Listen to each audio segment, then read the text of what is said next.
Are you scared to choose art for your room? Many people feel like choosing art is the most difficult part of decorating a room. This is definitely true for me. So let me explain why this is so huge.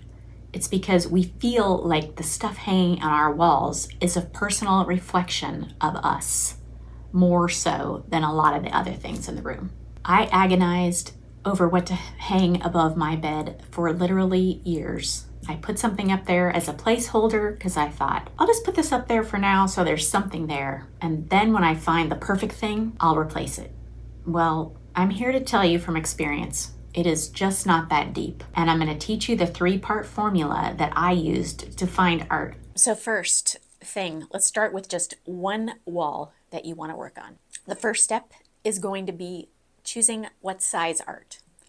And I'm not going to talk here about gallery walls. I'm going to talk about either just one piece of art, 2 pieces, or 3 pieces. I want you to take a look at your wall and visually see what is approximately going to fill up about 2/3 visually of the space. What size? If you're choosing 2 pieces, it's the sort of visual weight of the pieces together. So first start off with figuring out kind of what size you want to look at. And if you want some specific recommendations about size art for over a bed or a couch, I've written specifically about those 2 places. Part 2 of finding the right art for your space. Here is where you're going to look at a bunch of pictures of art and you're going to think about what you're drawn to. If you like it or no, I don't see that in my space. Number 1 is photographs. Number 2 is abstract art. Number 3 is landscapes. Number 4 is portraits. Number 5 is botanicals or florals. Number 6 is graphic art. And number 7 is travel, drawings, black and white drawings.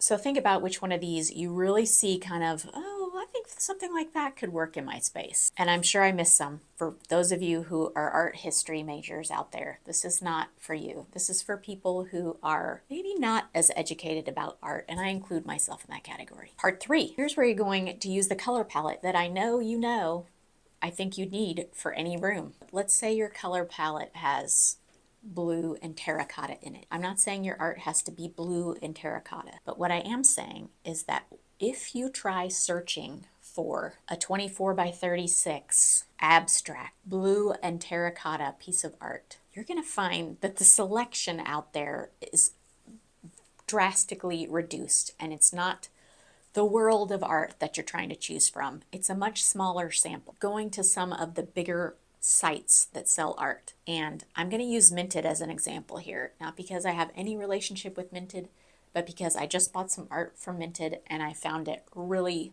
easy to pick out things because they have a little search bar that lets you select art by these categories: size, orientation, color, style. And they also have this really great thing. If you decide, let's say you want a diptych or a triptych, and you want all the pieces to kind of go together, they have sets, so you can filter by artwork that is part of a set. But here's the best thing of all. Minted has AI, and I'm sure every site is going to have it soon, where you can click on a picture of art that you like, and you found, okay, I found a blue abstract floral.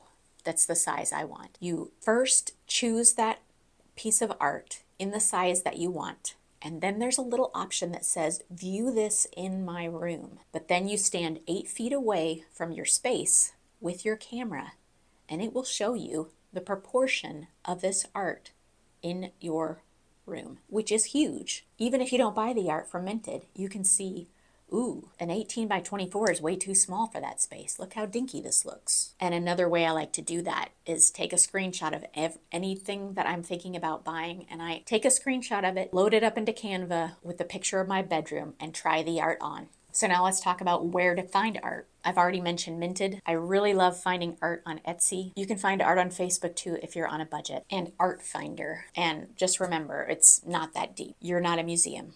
It just has to look like something you like. It doesn't have to be the last piece of art that you ever buy for your space. The last thing I'm going to say is about framing your art, because sometimes framing the art is as expensive as the art itself. You can get a lot of expired copyright art that you can download and print. I did a separate thing about how to download and print art so that it looks like a real piece of art. I really like to use a shop called Frame It Easy because you get your piece of art from Etsy in a tube and you can buy your frame separately as long as you know the size of the artwork. And these are some easy frames to assemble, and they're very reasonably priced. And if you've got a better source of art, I'd love to hear about it in the comments.